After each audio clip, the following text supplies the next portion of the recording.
Anyway, just a little bit of brief background on the Maigue Rivers Trust, and I'll have to apologise for my very strong Limerick accent. I'm afraid there's nothing I can do about it at this stage. But anyway, the Maigue Rivers Trust was established in 2016, and one of the main reasons behind its establishment was a horrific fish kill in 2015. It was a slurry leakage up on one of the tributaries that took out damaged a considerable amount of the river, and it just generated enough of interest and participation, and people didn't want this to happen again, which led to the formation of the trust. And the main aim of the trust is to work with the local communities to ensure that the rivers and lake of the Maigue catchment can achieve their full potential, both environmentally and recreationally. So just to give you, because we're down so far from Inishowen, as you know yourselves, you're way up here, the Maigue catchment sits nearly in the heart of County Limerick, which we would know down here as the Golden Vale. So it's extremely highly intensive dairy production. The image on the right here with cows, this is something that you see on every road you travel in County Limerick now. Our dairy numbers here have substantially increased with the removal of the quotas in 2015. And on the northern or on the southern edges of County Limerick with Cork, we have the famous Galtee Mountains. So that's the Galtees there in the background, and you can see that it's a highly intensive dairy, but there's a lot of beef cattle produced down here that gets sold up north after, or up into the Midlands for fattening at a later stage. So this is just again an image. I'm sure this is not unlike your own catchment up in Inishowen. There is water running all through the catchment, as you can see here. It's about it's just over 1,000 kilometres square in size. So it's a pretty big catchment, and the main body or the main stem of the Maigue is down here going through Croom. And I think the Dare is a village that some of you might be familiar with. And the main Maigue flows there, and then it flows north and into the estuary just south or just west of Limerick City. So it's mostly agriculture that goes on in the area. There is plantations and there is some cutaway bogs and stuff like that, but it's mostly farm landscape at the most part.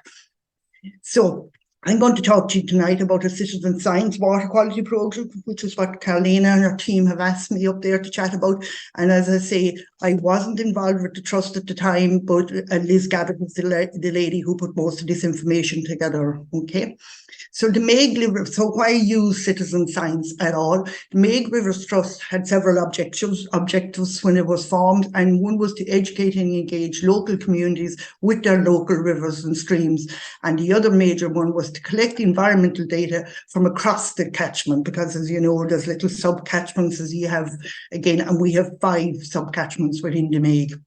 And to build the public's understanding of the interdependency of the species that live in the river and their habitat requirements, and actively care for the natural environment. This was the hope for what citizen science would do for the trust.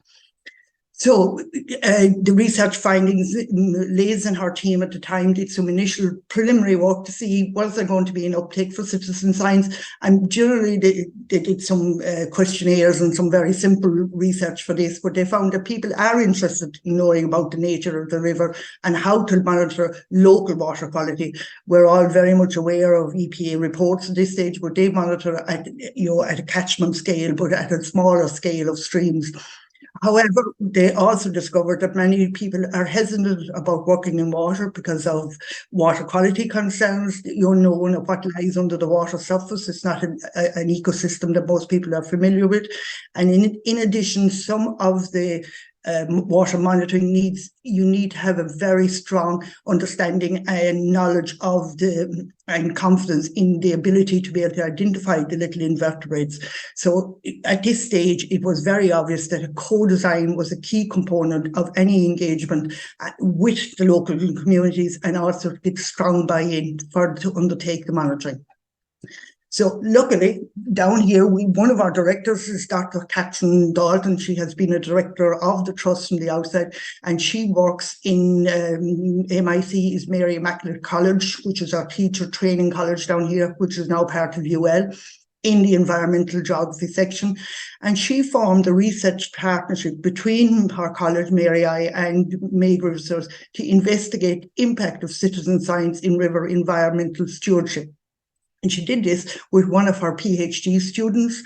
She organised and set this up. She sourced all the funding for it. And this Donna Weaver, who I want to thank for her input as well tonight, carried out the research on behalf of the two bodies. So they basically send out questionnaires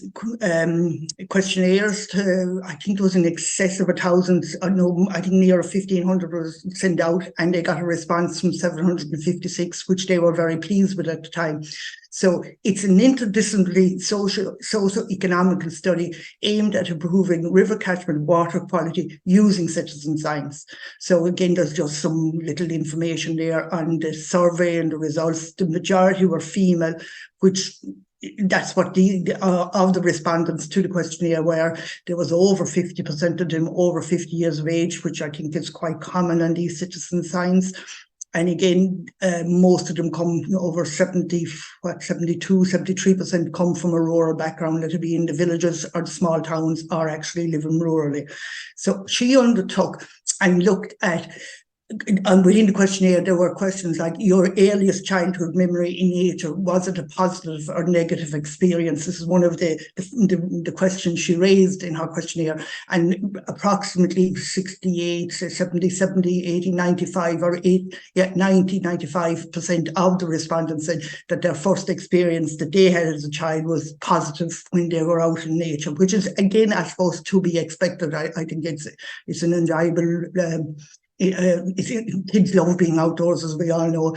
So then she also asked about who were people that were in favour of, now in their teenage years or middle years or slightly older, what were their behaviours towards environmental practices. And again, you can see there, 89% of them were very familiar with the 4 R's, the recycle, reuse, reduce, and repair concept. And again, 71% of people that composted their own food and garden waste, which, obviously the demographic of what they got were environmentally aware people, which was great, you know what I mean? But then they went on to compare the positivity of an early childhood nature experience versus the sum of the pro-environmental behaviours. And this was extremely positive. You can see here the blue bars all across, the sum of all of them. That, again, if you had a good experience at a young age, that it did maintain and live with you for the rest of your life. And again, that's not unusual. I think it was an expected finding of the research. So that was the initial thing. And then the Maigue Rivers Trust, then, luckily enough, were able to secure a full-time project officer back in 2019 into 2020. And then they started a very serious citizen science journey. So they undertook, before Liz was appointed, some small stream risk scoring workshops back in 2017, 2018 with local anglers, and got them on board. Again, the anglers would have been very familiar with streams and identification of the little invertebrates. So then they did some small stream index scoring. Again, they trained people for that. Now, the numbers at this stage were slightly declining. They had 7 or 8. And when it came to the small stream scoring, there was a total, I think, of like 6 individuals participated in that. And then after they completed that, they held little group events in conjunction with the tidy towns across the catchment, and they did kick sampling, brought them up onto the bank and put them on tables, and got the communities that were at the events involved in identification, and especially the 6 species that have to be identified for the SSIS. Now, it's a great public engagement event because you have insects and trays. Children love it. Everybody likes to have a look in. It was a very good way of encouraging engagement from the community. So at that stage then, because there was work being done on the citizen science, they decided to go down the road of SSI, which is Citizen Science Stream Index Scoring, which is, I'll show it you now in a minute. It's a little bit still complicated because you have to get into the river and you need an awareness of the species. Now, at this stage, you're down just 6 species to identify, and the 6 species are 3 are tolerant of pollution and the other 3 are non-tolerant of pollution. So if you only find the ones tolerant of pollution, it indicates that your river is polluted to some extent. It doesn't, it's a Q value, and it's pretty complicated to calculate. So at that time, this freshwater watch came out available in 2021. And this is a chemical test for nitrates and phosphates, which is a much more simplified version of testing the water. And it proved to be very popular with the volunteers for engagement, because they could see the training, they could see the actual results in front of them. So there was a training day organised again in May, and at that stage there was over 35 people had signed an expression of interest form, but when it came to the training day, there was 11 individuals participated, but there were 11 that participated were very dedicated and very motivated to undertake the sampling. So it was asked of them, would they take samples on a monthly or at least quarterly basis for 2 years? And I think generally they all agreed at the outset to undertake the work. And in the first summer of the work, there was a very good response. Now, it was hoped that the samples would cover a wide spatial area of the catchment, so a good representation, especially in the smaller streams that wouldn't normally be assessed by the EPA. That if we could get into those streams and get some baseline data there, it would have been very, very beneficial. So they did undertake, and in the final results, there was the main stem of the Maigue, which I mentioned earlier, is around Dare, from Croom to Dare and down to the estuary, was sampled, and all the key tributaries had somebody working in them. So as I said, there's 5 sub-catchments. And out over the 2 years, there was over 206 volunteer measurements were collected from across the catchment, which was very, again, as I say, when they whittled down their numbers, the people they had as volunteers at this stage were extremely committed. So just to give you an indication, the little image on the left shows for the freshwater sampling, you just dip there's a little collection tube on a rod, and there's no getting into water. You could stay on the bank and you just collect the water samples sorry, what am I trying to say? A fairly random water sample from the river as best you can without physically having to get into the water. Whereas with the CSSI, you have to get in, you have to be far more adventurous. There's kick sampling involved. And it's not everybody who's going to get into water streams in this day and age. And, I think for normal volunteers, personally, I think the freshwater watch was the way to go. And that is the way they may choose to go down that road. So this again, so for the freshwater watch, you collect your sample. There's a little kit that comes for this testing, and it tests just for 2 chemicals, nitrates and phosphate. And basically you take a sample, it's pretty easy to follow. There's little markers on your vial, you fill it so far, there's little reagents within the vials, you shake them and you wait time. So it's a great volunteer engagement process, because you can get the children to put on the timers, and you know what I mean, they're all engaged in it. Whereas with the CSSI, you have to identify, as I say, these 6 species here have to be identified, and there's a traffic light system involved as well. It takes a lot more time, and it's a lot more intricate. And again, if you can look at that, and unfavorable weather conditions, and where you're going trying to fill up these forms, and ideally it should be done on the bank of the river, you know what I mean, because everything is to hand there. So the Earthwatch was the one they chose. So I'll just show you here. So you collect your sample, you put it in your little vials. These are slightly indistinct now, but they're the little vials, and within the vials are the reagent, and the P is for phosphate and the N is for nitrates. And basically you time them to the length of time you're advised in the kit. One is 5 minutes, the other one is for nitrates is longer than the phosphates one. And basically you compare the colour of your tube with the colour on the little cards that come with each kit. It's very simple. You get a reading, and then it'll tell you the parts per million of each of the chemicals in the water. So basically what you're doing is you're comparing colour changes after the timeline is around. The nutrient kits are quite robust. You know what I mean? They're very fit for purpose. However, there's a lack of accuracy, is very weak in clean water readings.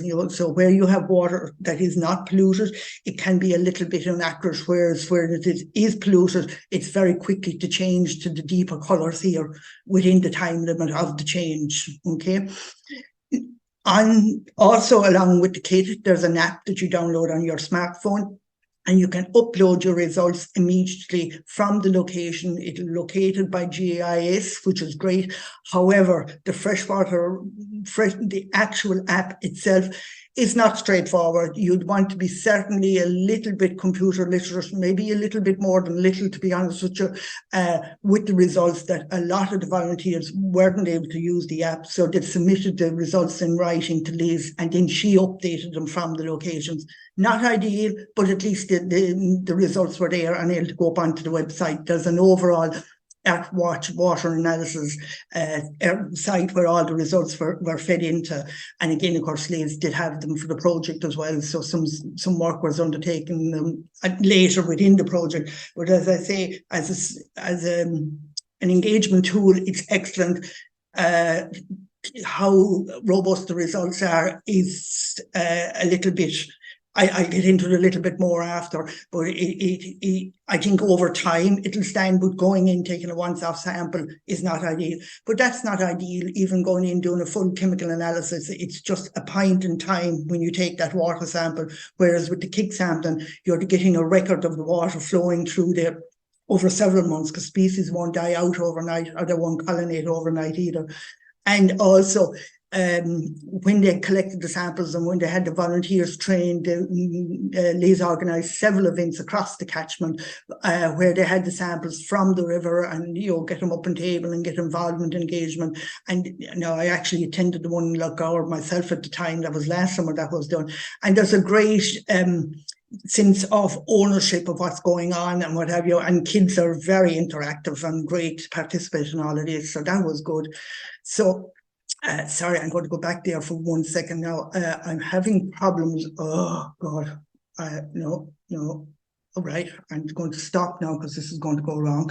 Anyway, overall, the kit is robust. It's fit for purpose, but really to be effective to use the results to compare with the EPA monitoring of the catchment, you really need to continue the testing maybe over, we've asked and we haven't got a definitive timeline because I asked yesterday about it, but you need to be doing it continuously for some time. And in over time, you could monitor the change of the phosphates and nitrate. And the thing is, and I'm not sure what Inishowen problem is, we don't have a nitrates issue in our water down here. Generally, there are pockets now because of the increase in the stock numbers, but generally it's phosphates are the problem with our water quality down here on the Maigue catchment, because it's overland flow, because our soils are very, very fertile, they're also very heavy. So nitrates don't get through to get down into the water courses or the groundwater, whereas overland flow is a big problem. Like we've had, we have had up north, the events over the last few weeks, for the last 6 weeks, we've had 2 substantial storms down here. And we're already in trouble because because of the volume of rain that has come down, the tanks are full already, and cattle have only gone in about 3 to 4 weeks down here, and tanks are already full. And we operate within calendar months of spreading. So I think there's going to have to be dispensations given, because we're in trouble already, and we're not even into the proper winter months, or just about into the winter months down here. So anyway, Carolina, I'm happy to take questions at the end on all of that, but there's just, because I didn't have ownership of the data I've just presented, I previously worked on an EIP down in the next catchment adjoining the Mulcair, or adjoining the Maigue, which is called the Mulcair catchment. So all the eastern side of the Maigue catchment bounds on, if I show you here with the thing, all of this area here, this is not working either now for some reason. All this area here is the Maigue catchment. So the next catchment, more to the east of it, is the Mulcair catchment. Now, it's not quite as big. It's only about 650 kilometres square. And there was funding secured for a 5-year EIP project for this, and I project managed this project over the 4.5 years. Well, it's finishing up now, the end of this year. Now, I had a map showing you the location, but I'm not going to go back to it again. As I say to you, it's also in Limerick, but it crosses over into the Tipperary border. The white line on the map here shows the boundary between Limerick and Tipperary, and it's roughly 50-50 in each of the counties. Now, the little yellow dots on this map are 65 farmers. Now, there were specifically farmers, there was dairy, beef, suckler, finishing, and we had 1 tillage farmer that we worked with for the 5 years of the project to come on board with us to install nature-based solutions, I suppose natural-based solutions within their own farms to try and improve water quality, because again, similar to the Maigue, the water quality down here is moderate. There is some good streams, but the majority are moderate again. And you see this little cluster up here in the corner. This was one of the catchments that we worked in. And it was quite a small catchment. The little river over here rises just outside the border of the catchment, and then flows right all the way down to join another major tributary, which is the Bilbo River. And within this catchment, I was lucky enough to get all the farmers in the catchment on board. Now, this is this little catchment, and there was 10 farmers over here, and the little yellow dots shows their location within the catchment. Now, you can also see we had forestry in this catchment, and we actually have a cutaway bog that's now nearly redundant, but some of the local people here still cut their own bog. And there was 2 EPA monitoring sites on this catchment, the Purple Star here, and then at the confluence of the Bilbo River as well. Now, the water quality in this catchment was moderate. It was 4, and it was 3 to 4 at some stages over the previous years. So all the little green hatch areas are the areas we had worked with the farmers who controlled the land. And there was one section here that we didn't have the farmer involved. And in actual fact, the man was the greatest environmentalist I've ever come across. If he was going out to cut his hay and he met a little swallow or he met a little butterfly, he might turn back on the day in case he might upset it. He was doing more good than all of the rest of them put together. So it was nothing we could have done with him to improve his impact on water, because he wasn't impacting water. So you might say we didn't have them all, but the ones that we didn't have weren't interfering with the water quality. Okay. So we worked with all these local farmers. This is just some aerial shots of the catchment. It was really like a little basin, and you had hills on either side feeding into a glen in the middle, and that's where most of the farming took place. Now, we had two dairy farmers in this catchment, and one of them was a derogation farmer. That means he has a dispensation got to produce higher quantities of nitrates than the rest, and he was very, very helpful farmer towards this whole project. He came on board the very first day I went into that catchment. I met him, and he was absolutely great. He instilled within the community over there, it's a small community, they're fairly tight-knit, to bring all the other farmers on board. And I would say that if you are working the farming community, if you can get that one farmer in each townsland, there's one of them in every townsland, for some reason people look up to them, because they're probably progressive, they're doing things well, and if you get him on board, everybody else will follow suit with a little bit of persuasion. And he's a great man. He's actually the chairman of the co-op that he supplies milk to, and he's now the ICOS chairman as well. Quite recently he's taken that position up. So he's just your ideal candidate to have in any project. So he really helped me out on every time I was over there, and he was most welcoming. He's a great man.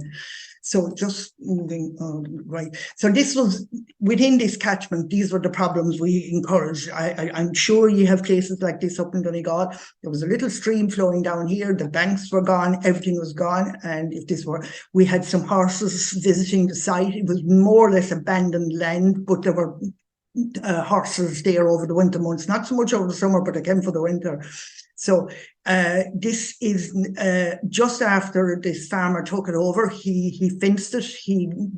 Because as you could see previously, cattle were in and out all the time, and we supplied this man as well with a solar pump, and we grant aided him for a solar pump to stop access to the stream. So this was the first summer after he had fenced it off. Now, he did do a lot of work on the land as well, which was great. And this is one of the last images I took of that just before I finished up with the Mulcair. And as you can see, this was a major problem in this catchment, and this now has come right, thank God, and there is no silt getting in anymore and everything else that was going in with it.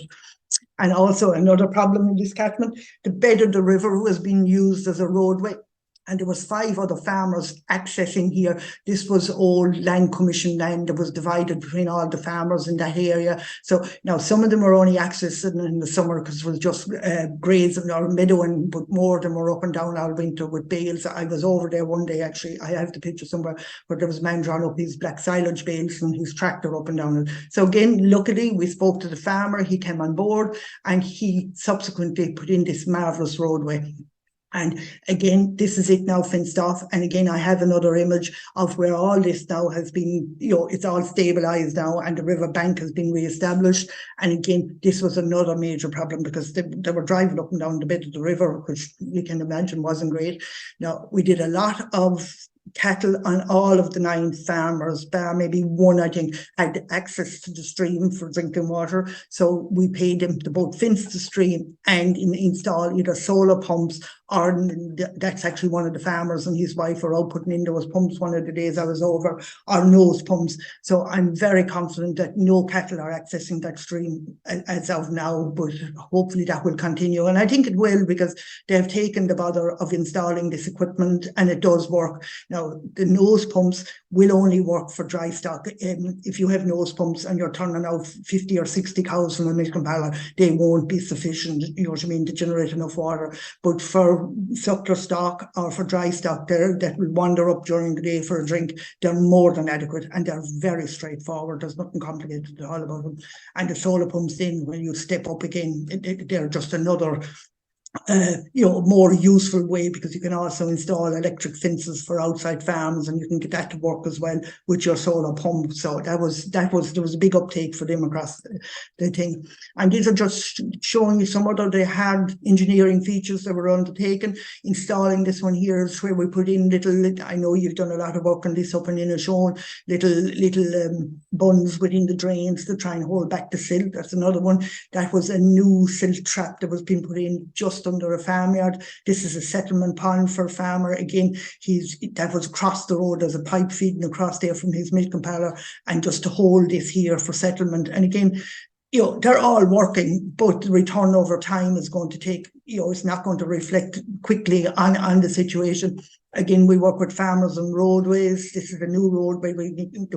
Now, there was something in the region of 130 or 40 cows going up and down here every day, and we paid him to fall the roadway away, and he ended up nearly doing 1.5 kilometres of new roads. He still hasn't forgotten me for all the money he spent on stones, but however, he's getting over.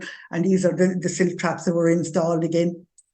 But then and ponds that went in again. Now, this is the old plantation, but there was a lot of water running down off a hill here, and the stream is just there under the trees. Now, these trees were all planted back 30 years plus ago, and they're all right up to the verge of the water. So going forward, removing those trees will have to be monitored very carefully. And in fairness to we all know the forestry doing things an awful lot better now than what was previous situation. But anyway, the good news story, which I went over to tell these farmers just before I finished up, was their water quality was moderate. And I had Limerick County Council and Law Pro in the southeast come out and check the water. And we can conclusively say now that agriculture is no longer a pressure in this catchment, they were so pleased to hear this, because they had really put in a lot of work. The pressure now is probably from forestry. Again, a little bit more chemical sampling has to be done.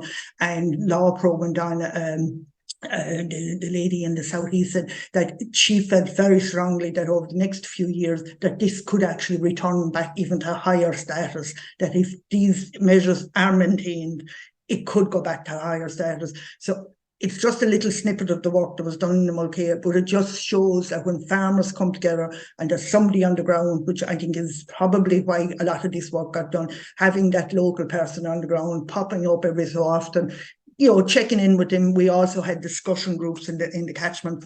And again, they were great.